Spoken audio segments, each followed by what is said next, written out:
Good morning, welcome back to my channel Juthika Adrija ব্লগে তোমাদেরকে অনেক অনেক ভালোবাসা। আশা করছি তোমরা নিশ্চয়ই ভালো আছো, আর আমি তো ভালো আছি। তো চলে এসেছি একটা নতুন ব্লগের সাথে। আশা করবো আজকের ব্লগটা তোমাদের অনেক অনেক ভালো লাগবে। তো বন্ধুরা, আজ হলো রবিবার আর এখন বাজছে সকাল 6টা থেকে কিন্তু আজকের ব্লগটা স্টার্ট করেছি। তো বন্ধুরা, একটু সকাল সকাল উঠে পড়েছি। তো তারপরে দেখো, সকালবেলায় প্রথম কাজ কিন্তু বিছানাটা ঠিক করা। আর ঘরের বিছানাটা যদি ওলটপালট থাকে তাহলে কিন্তু বাড়ির যত কাজই করি না কেন মনটা কিন্তু ওলটপালটই থাকে। বিছানাটা গোছগাছ থাকলে বাড়ির কাছে কিছু কাজ কম হলেও কিন্তু মনটা একদম ঠিক থাকে যে আমার বিছানাটা, ঘরটা সুন্দর আছে। আর ঘরের ভেতরে বিছানাটা যদি এলোমেলো থাকে, ঘরটা যতই গোছাও না কেন গোছানো বলে কিন্তু মনে হবে না। যাই হোক, তারপরে ঘুম থেকে উঠে কিন্তু আমার সর্বপ্রথমের কাজ যেটা, সেটা হলো এই যে কাজটা প্রথমেই করব আর কি ঘরের বা সংসারের, সেই প্রথম কাজটা হলো বিছানাটা সুন্দর করে গুছিয়ে রাখা। আর বিছানাটা এখন সুন্দর করে গুছিয়ে রাখা যাচ্ছে না, কারণ শীতে এত এত লেপ কাঁথা ব্যবহার করতে হচ্ছে, যার জন্য কিন্তু খাট পুরো বোঝাই হয়ে থাকছে লেপ কাঁথায়, যার জন্য খাট গোছালেও তেমন একটা সুন্দর লাগছে না। তবুও যে জিনিসগুলো আমার প্রতিনিয়ত লাগছে সেগুলো তো আর ওখান থেকে টেনে অন্যখানে নিয়ে যাওয়া সম্ভব না, বিছানায় রেখে দিতে হয়। তো তারপরে সেগুলো রাখার পরে যেটুকু তবুও তো গোছগাছ থাকছে, এটাই শান্তি। যাই হোক, বিছানাটা গুছিয়ে তারপরে কিন্তু ঘরটা পরিষ্কার করে নিচ্ছি। আর এদিকে টেবিলের যে সামনে যে র্যাকটা লাগানো হয়েছে তাতে কিছু এই যে জিনিস রাখা আছে, সেগুলোতে দেখছি কেমন একটা ধুলোর পুরো আস্তরণ পড়ে গেছে। যাই হোক, ঘর ঝাঁতে দিতে দিতে যেগুলো চোখের সামনে প্রথমেই পড়ে নোংরা, সেগুলো সঙ্গে সঙ্গে যদি পরিষ্কার না করা হয় না, তাহলে কিন্তু মনের মধ্যে একটা অশান্তি হয়, আমার তো হয়। তো যাই হোক, তারপরে একদিকে ঘর ঝাড় দিচ্ছি আর একদিকে এক একটা জিনিস করে মুছে নিচ্ছি। যাই হোক, বড় বড় জিনিসগুলো কিন্তু আবার ঘর ঝাড় দেওয়ার সময় মোছা সম্ভব নয়, কারণ এরপরে কিন্তু রান্নাঘরের প্রচুর কাজ থাকে। তো যেহেতু একটু সকাল সকাল উঠেছি, তো আজকে কিন্তু ঘরটা ঝাড় দিয়েই যাচ্ছি। না হলে কিন্তু আমি অন্য দিন কী করি, রান্নাবান্নার পরেই কিন্তু ঘরটা ঝাড় দিই। যাই হোক, আজকে কিন্তু রবিবার, তো যাই হোক আজকে ছুটির দিন, একটু রান্নাবান্নায় দেরি হলেও অসুবিধা নেই। তার জন্যই কিন্তু একটু ঘরটা গুছিয়ে গাছিয়ে ঝাড়পোছ করে যাচ্ছি, যাতে উপরটা পুরো পরিষ্কার থাকে, যে নিচে গিয়ে আর টেনশন না থাকে যে উপরের কাজ বাকি রয়েছে। যাই হোক, ঘরটা তো ঝাড় দিয়ে দিলাম, আর এদিকে এবার হল ঘরটা ঝাড় দেওয়ার পালা। আর এখানে দেখছি এই র্যাকটার উপরেও প্রচুর ধুলো জমে গেছে, তো এই র্যাকটাও কিন্তু সুন্দর করে একটু মুছে নিয়ে তারপরেই কিন্তু আবার ঝাড়পোছ শুরু করে দিয়েছি।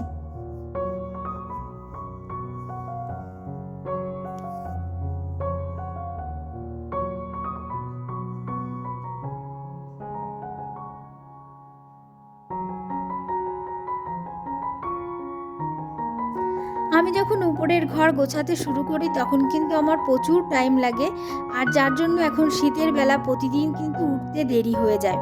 যার জন্য না আমার আজকে একটুখানি যদি দেরিতে ঘুম থেকে উঠি, আমার কিন্তু আগে ঘর গোছানোটা করা সম্ভব হয় না, তাহলে আমি স্কুল টাইমে রান্নাটা করতে পারবো না।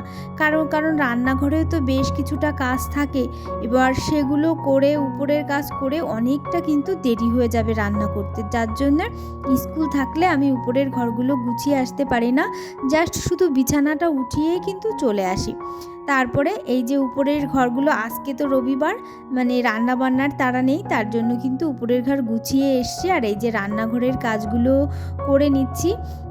ওদিকে অন্য কাজগুলো হয়ে গেছে, রান্নাঘরের ঝাড়পোছ দেয়া, আর তারপরে এই যে বাসনগুলো ধুয়ে নিলাম, এরপর কলপাটটা ঝাড়পোছ করে দিলাম।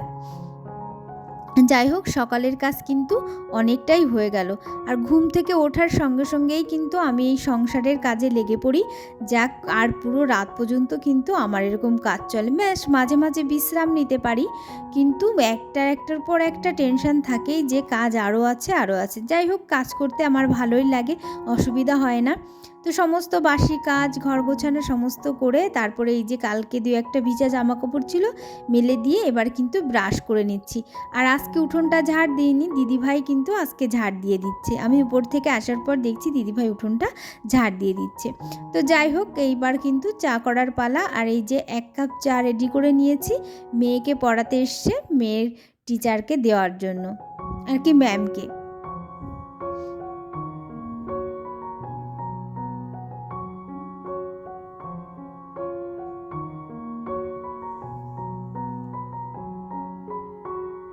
তারপরে এই যে কিন্তু বাবা মা রোদ উঠে গেছে, আর মানে অনেকটা পরে ওর ম্যামকে যখন চা দিয়েছিলাম তখন কিন্তু আমরা চা খেয়ে নিয়েছিলাম। আর এই যে বাবা মা কিন্তু রোদ উঠেছে অনেকটা পরে, আর অনেক পরে কিন্তু বাবা মা এই যে ঘর থেকে বেরিয়ে রোদে বসেছে, তো বাবা মাকেও চা দিয়ে দিলাম। আর এইদিকে দেখো চা করার পর চায়ের যে আর কি খোসাটা আর কি থাকে, ছিবড়াটা আর কি, এই ছিবড়াটা কিন্তু এই যে আমরা এই কোটোটায় আমি রেখে দিই। আর কোটোটা যেহেতু ভরে গেছে, এবার কোটোটা থেকে এই যে বস্তার মধ্যে রেখে দিলাম। এতে কি হবে, জলটা ঝরে যাবে আর ওইটা একটা পশলা পশলা ভাব হবে। তারপরে কিন্তু আমি রোদে দিয়ে শুকিয়ে ওটা আমরা টবের সার হিসাবে ব্যবহার করি। এটা কিন্তু খুবই একটা সুন্দর সার আর খুবই কাজ দেয়। আর টবে তো এমনি কেনা সারগুলো ব্যবহার করতে নেই, তাহলে কিন্তু মাটিটা খুব তাড়াতাড়ি নষ্ট হয়ে যায়। কিন্তু টবে এরকম সারগুলোই ব্যবহার করতে হয়। আর আমি সবসময় টবে এই চার সার, তারপরে গোবরের সার, এগুলো ইউজ করি। কোনো কোনো সময় আমি আবার ছাই মাটিও দিই, যেহেতু জ্বালানিতেও রান্না করা হয় তার জন্য ছাইও কিন্তু দিয়ে দিই। যাই হোক, রবিবার আজকে কিন্তু সকালে সবাই একটু টিফিন খেয়ে নিয়েছি, সকালে আর রান্না করব না। তো সব কিছু গুছিয়ে দুপুরে রান্না করব, তার জন্য সব কিছু গুছিয়ে রেখে তারপরে কিন্তু স্নান করে নিয়েছি। স্নান করে এই যে পুজো করে নিচ্ছি, পুজোর পর এবার কিন্তু যাব রান্নাঘরে। তো যাই হোক, পুজো করা হয়ে গেল, রান্নাঘরে এই যে এবার ভাতটা বসিয়ে দিচ্ছি। আর যেহেতু একবারের ভাত রান্না করব, সেজন্য ভাবছি যে এই গাবলাটাতেই রান্না করব। এই গাবলাটাতে কিন্তু আমাদের একবারের ভাত রান্না করলে বেশ ভালোভাবেই হয়ে যায়।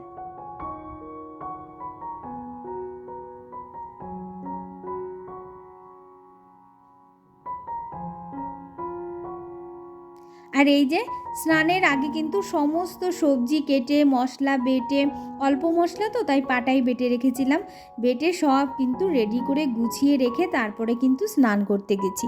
যার জন্য এখন কিন্তু আমার ঝটপট করে রান্নাটা হয়ে যাবে, কোনো সময় লাগবে না। আর সমস্ত বাসনকোসনও কিন্তু ধুয়ে পুরো পরিষ্কার পরিচ্ছন্ন করে রেখেই রান্নাঘরটা তারপরে স্নান করেছি। এখন একটা একটা বসাবো আর নামাবো, ব্যাস রান্নাটা খুব সহজেই হয়ে যাবে। সব কিছু জানো তো গোছানো গাছানো থাকলে রান্না করতে কিন্তু সময় লাগে না, জাস্ট গোছাতেই কিন্তু বেশি সময় লাগে। আর গোছানো গাছানো থাকলে আমার কাছে কিন্তু রান্না করাটা কোনো ঝামেলাই মনে হয় না। যাই হোক, বিট আর গাজর ভাজাটা করে নিলাম। আর এই যে এখন আমুদে মাছের এক সর্ষে রান্না করব। এই রান্নাটা খেতে না এত সুন্দর, তার জন্য কিন্তু আলু ভেজে নিয়েছি আর জিরে আর শুকনো লঙ্কা ফোড়ন দিয়ে দিয়েছিলাম। আর আলু ভেজে তারপরে টমেটো দিয়ে দিলাম।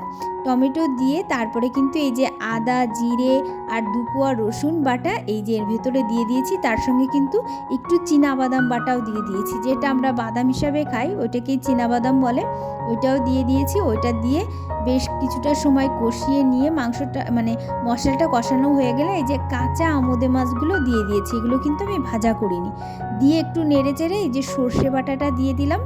এবার সামান্য নেড়ে চেড়ে কিন্তু আমি এটাতে জল দিয়ে দেবো, কারণ সর্ষে বাটা দিয়ে বেশি জাল করা যাবে না, তাহলে কিন্তু আবার আর কি মশলাটা তিতো হয়ে যাবে, আর কি তরকারিটাই তেতো হয়ে যাবে।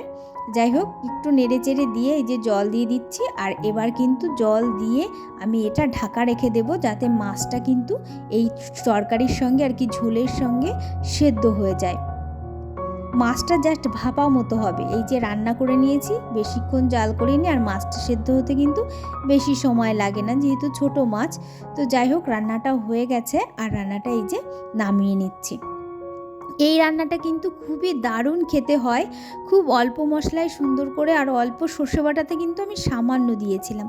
তো যাই হোক, ওদিকে কিন্তু বিট গাজর ভাজাও হয়ে গেছে, আর এদিকে আমুদে মাছের সর্ষেটাও হয়ে গেল। আর এই যে আমি বাঁধাকপি গাজর আলু তারপরে একটা বিট দিয়ে, তারপরে কিন্তু চালের গুঁড়ি দিয়ে, কাঁচা লঙ্কা কুচি পেঁয়াজ কুচি সব কিছু দিয়ে, সামান্য চিনি লবণ তারপরে হলুদ এগুলো দিয়ে এই যে আমি একটা বড়া তৈরি করছি। এই বড়াটা খেতেও না দারুণ লাগে, আর এটা গরম গরম খেতে হয়। এই যে বড়াটা হয়ে যাবে, সঙ্গে সঙ্গে কিন্তু আমরা সবাই ভাত খাওয়া শুরু করে দেবো, কারণ গরম গরমই বড়াটা খেতে হয়। আমি যদি কোনো সময় মানে রান্না করি, তো ধরো রান্না খেতে একটু লেট হবে, তো আমি বড়াটা না গুছিয়ে রাখি, মানে ভাজি না। যখন ভাতটা বাড়বো তার কিছুক্ষণ আগে বড়াটা ভেজে সঙ্গে সঙ্গে আমি অন্তত চেষ্টা করি কড়াই থেকেই বড়াটা নামিয়ে দেওয়ার। এখনও কিন্তু সেটা সেটাই করলাম। বড়াটা সবার শেষে ভেজে তারপরে কিন্তু সবার পাতে পাতে দিয়ে ভাতটাও রেডি করে নিয়েছি। আর ওদিকে মাকেও কিন্তু ঘরে খেতে দিয়ে এসেছি। আর এই যে আমরা 3 জনে বসে পড়েছি খাওয়ার জন্য। সবাই কিন্তু স্নান করা হয়ে গেছে। তো এখন কিন্তু 2:30 বাজছে। রান্না করতে করতে বেশ লেটই হয়ে গেল। মানে আমি শুরুই করেছি অনেক লেটে, আর করতে করতে অনেকটা সময় লেগেছে, যেহেতু 3 রকম রান্না। আর বড়াটা না কিন্তু একটু আস্তে আস্তে হালকা আঁচে রান্না করতে হয়, না হলে কিন্তু বড়াটা ভেতরে সেদ্ধ হবে না। জোর আঁচ করলে বড়াটা বাইরে থেকে পুড়ে যায়, ওর জন্য হালকা হবে। আর এই রান্নাটা আমুদে মাছের যে সর্ষেটা সত্যি অসাধারণ হয়েছিল বন্ধুরা। এভাবে রান্না করে খেয়ে দেখবে তোমরা, খুবই সুন্দর লাগে। যাই হোক, তারপরে খাওয়া দাওয়া করার পর কিছুক্ষণ বিশ্রামের পর এই যে সবজি বাগানে কিন্তু আমার হাজবেন্ড বেশ কিছুদিন ধরে একভাবে খাটনি করে যাচ্ছে। আর দেখো এই দিকটা একটু ঘাস হয়েছে, সেগুলো পরিষ্কার করে দিচ্ছে। আর ফুল গাছে দেখছি না বেশ টান পড়ে আছে, যার জন্য মনে হচ্ছে ফুল গাছ একটু জল চাইছে। তাই আমি একটু ফুল গাছেও জল দিয়ে দিচ্ছি, আর কিছু সবজি বাগানের কিছু সবজিতেও কিন্তু আমি জল দিয়ে দেবো। মানে শাকে ওদিকে ধনিয়া পাতা আর কি মেথি শাক লাগানো হয়েছে, ওগুলোতে কিন্তু শুকিয়ে গেছে, তো ওগুলোতেও আমি একটু জল দিয়ে দেব। আর দেখো বাগানটা এত সুন্দর লাগছে আমাদের। দেখো সুপুরি গাছগুলো কত সুন্দর হয়েছে। যাই হোক, 1 বালতি জল বাড়ি থেকে নিয়ে এসেছিলাম, তো সেইটা তো দিয়ে দিলাম। আর এখন এই যে কাকির কল থেকে জল ভরে ভরে কিন্তু বাদবাকি শাকের গাছ কিংবা সবজি গাছ যাই হোক তাতে কিন্তু দিয়ে দেবো।